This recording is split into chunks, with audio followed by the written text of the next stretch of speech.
السلام علیکم ورحمۃ اللہ وبرکاتہ۔ شرعی مسائل کی اس نشست میں تمام حضرات کا خیر مقدم ہے۔ چند سوالات کے جوابات پیش کیے جا رہے ہیں، غور سے سنیے اور سمجھنے کی کوشش کیجیے، اس پر عمل کیجیے۔ اللہ تبارک و تعالی عمل کرنے کی توفیق نصیب فرمائے۔ ایک سوال سید پور ہی سے آیا ہے، فیض خان صاحب نے بھیجا ہے۔ وہ پوچھ رہے ہیں کہ پردے کا حکم قرآن کریم میں دیا گیا ہے، اگر کوئی خاتون پردے کا انکار کریں تو اس کا مطلب وہ قرآنی آیت کا انکار کر رہی ہیں، اور قرآنی آیت کا انکار کفر ہوتا ہے، تو ان کے لیے کیا حکم ہے؟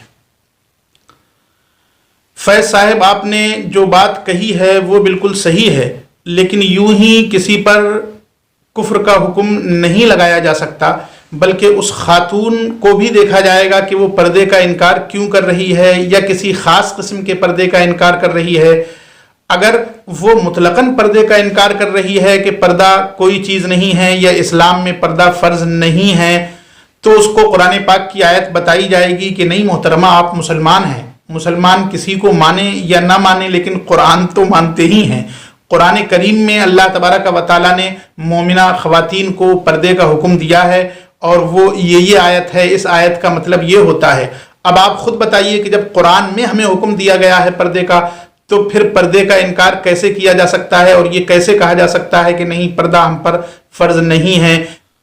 خلاصہ یہ کہ اس میں کوئی شک نہیں کہ قرآنی آیات میں سے کسی جز کا بھی انکار کفر ہے، اور اس میں بھی کوئی شک نہیں کہ قرآن کریم میں پردے کا حکم آیا ہے، لیکن اس کا مطلب یہ ہرگز نہیں کہ اس خاتون پر صرف اس وجہ سے کہ اس نے یہ کہہ دیا ہے کہ میں پردہ نہیں مانتی یا میں پردہ نہیں کرتی، اس کو کافر کہہ دیا جائے۔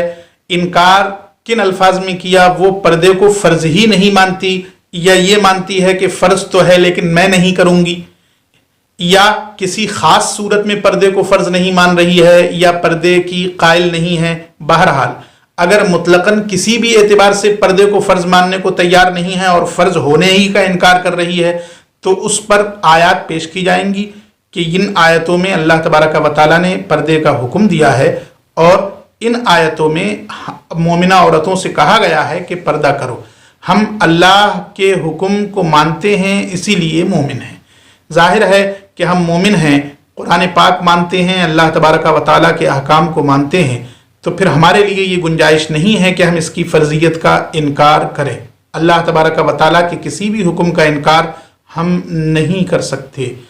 امید ہے کہ اگر آپ سمجھائیں تو وہ خاتون سمجھ جائیں، اللہ تبارک و تعالیٰ ان کے دل میں یہ بات ڈال دے کہ ہاں قرآن کریم میں پردے کا حکم دیا گیا ہے اور پردہ ہم پر فرض ہے۔ کسی چیز کو فرض ماننا اور نہ کرنا یہ ایک الگ بات ہے، اور فرض ہی نہ ماننا یہ ایک الگ بات ہے، دونوں الگ الگ چیزیں ہیں۔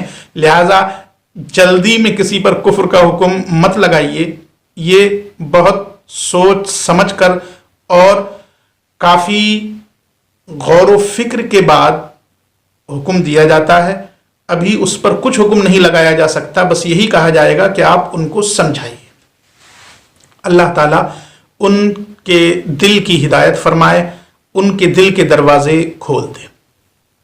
ایک سوال توفیق علی صاحب نے کیا ہے، وہ پوچھ رہے ہیں کہ سنتوں کی نیت ہمیں جو بتائی جاتی ہے اس میں رسول کریم صلی اللہ تعالیٰ علیہ وسلم کا نام آتا ہے، تو سنتوں کی نیت میں رسول کریم صلی اللہ تعالیٰ علیہ وسلم کا نام لینا کیسا ہے؟ جواب اس کا یہ ہے کہ سنت رسول کریم صلی اللہ تعالیٰ علیہ وسلم کے طریقے ہی کو کہتے ہیں۔ جو سنتیں انہوں نے ادا کی اور ہم ان کی اس ادا کی نقل کر رہے ہیں، تو ظاہر ہے کہ اس میں ہم نام لیں گے کہ رسول کریم صلی اللہ تعالیٰ علیہ وسلم کا طریقہ ہے، لہذا ان کا نام لینا جائز ہے۔ جو چیز جس سے ملی ہے اس کا نام تو اس چیز کی ادائیگی میں آئے گا ہی کہ یہ اس سے ہم تک پہنچی، یا ہم اس کے طریقے کی نقل کر رہے ہیں۔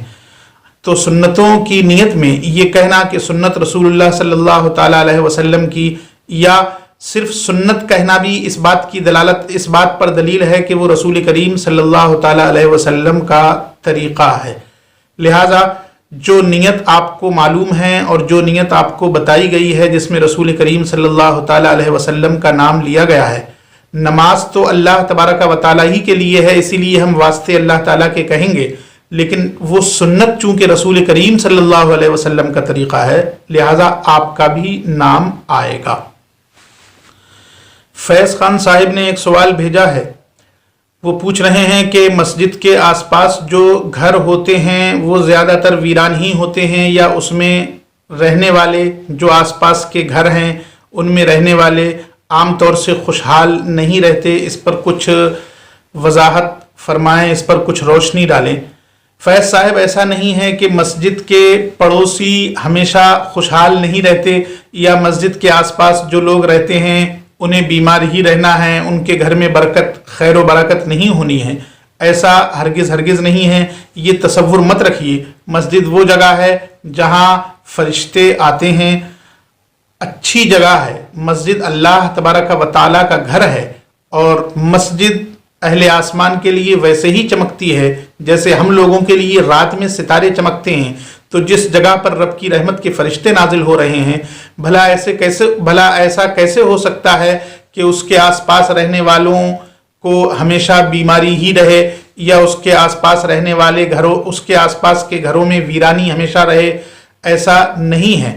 ہاں، یہ ہو سکتا ہے کہیں کسی خاص صورت میں کسی نے مسجد کے آداب کا لحاظ نہ کیا ہو، مسجد کی چھت پر یا مسجد کے اندر جا کر بے حرمتی کی ہو، وہ ایک الگ چیز ہے، ورنہ مسجد کے آس پاس رہنے والے بھی بابرکت ہیں، اس لیے کہ وہ اللہ کے گھر کے پڑوسی ہیں، اللہ کے گھر کے پاس رہتے ہیں۔